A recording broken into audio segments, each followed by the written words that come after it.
Well, we're riding on a FrontRunner train. We're actually riding on a TRAX train. It's the one I call the Twinkie train because it's like a couple of Twinkies tied together. We're on the trolley, actually. There's the TRAX and there's the trolley. And we are on a TRAX train, which is actually the trolley part of the TRAX train. You see, this week, as part of the NMRA National Convention, we're touring the shop facilities for this railroad, this rail system. And so we're heading over there now to show you how they run these things. Which is fun. That's really cool. So check this out, the shops for the TRAX trains. Well, the National NMRA Convention was held here in Salt Lake City. It's a cute little city. It sure is. It's tucked right up against the Wasatch Mountains, and it has this really cool light rail system. And the convention set up a great tour of the shops of the TRAX, the light rail system. And they even brought us our own personal train here for us to ride out to the shops in. It was sure a fun experience to ride this. It was fun, and we've been here again wanting to get in to see these shops.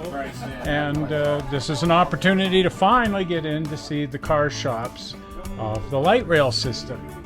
Last week we got into the shops of the FrontRunner, the big interurban system. But this is a classic electric light rail system with overhead wire. There's a maze of track work here. That's kind of a fun thing you see on these trolley systems.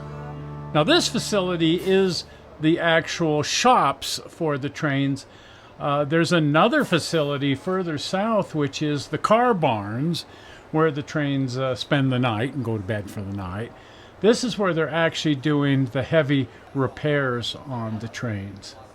It's sure enormous. You know, this used to be a warehouse for the ZCMI, Zion's Cooperative Mercantile Institution. But when that place closed down, went out of business, whatever, UTA took the facility over and did massive renovations to convert it into the engine facilities and car facilities for the TRAX system. Now, as we mentioned, the entire system runs on electricity. It has overhead wire called catenary and pantographs, these arms that reach up to pick up the power from the wire. This area right here is where they work on the big wheel trucks, the massive wheel trucks that have the electric motors that drive the whole system forward. Every single axle has a motor on it. Looks like we're peeking under the skirts here. Oh my! And the wheel truck is gone out from underneath this car because it's over here. They pulled the whole wheel truck out and then rebuild them and put them back under the car. This looks really complicated. Yeah, it's got the motors, it's got the braking. There's actually a whole lot going on these wheel trucks. And electrically speaking, these things also ground the train to the track. So there's an actual electrical connection between the wheel and the track, and that has to be taken into account as well. So there's a lot going on every one of these axles. So when they bring these wheel trucks in, they strip them all the way down to the framework and then start over rebuilding the entire wheel truck. The crane is amazing how it can lift all of that. It's quite a heavy lift. They've got a section right here where they can drop the wheel trucks out from underneath the trolleys, and then they move them over to another area where the wheel trucks are completely dismantled.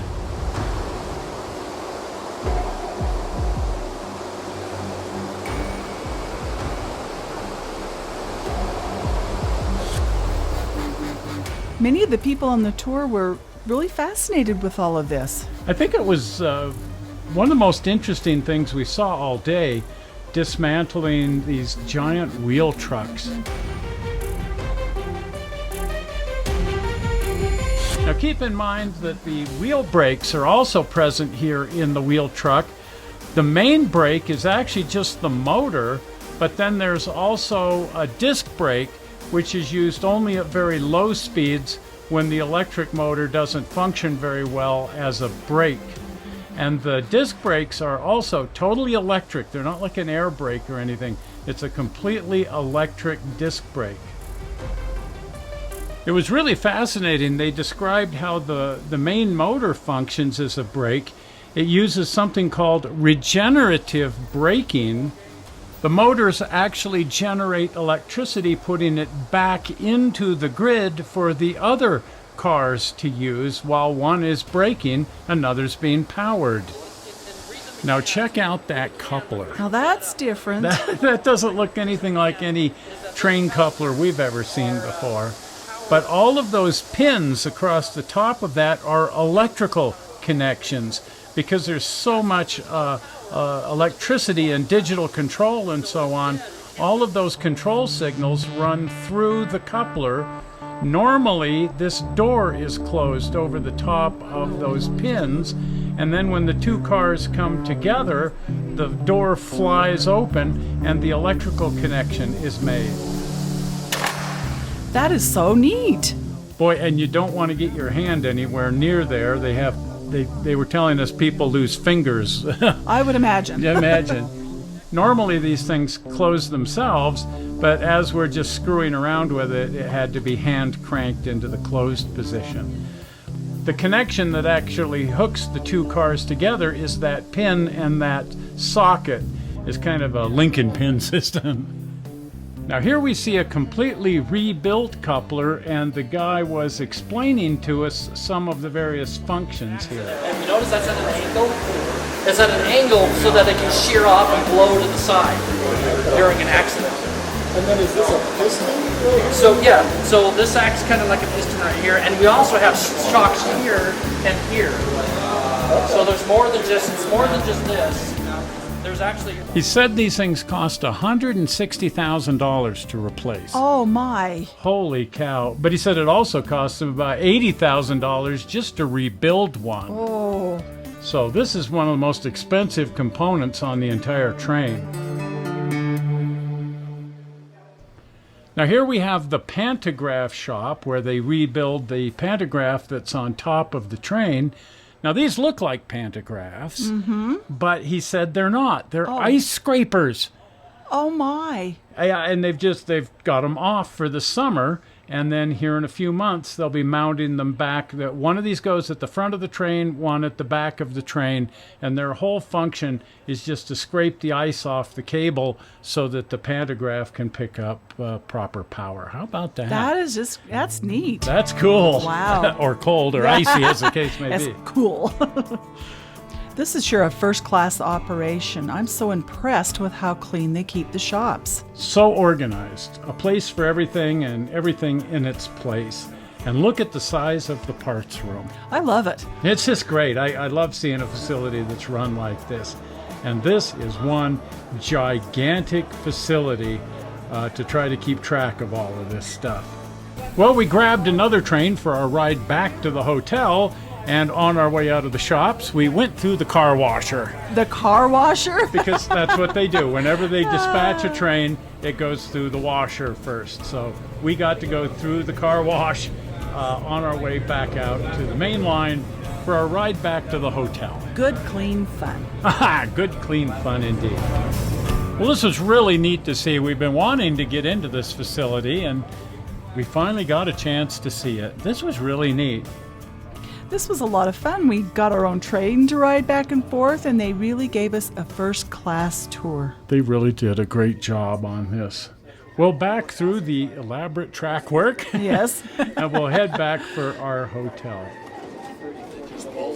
Well, decades ago, Salt Lake City was known for its really elaborate first-class trolley system, and unfortunately, like so many towns, they tore it all out.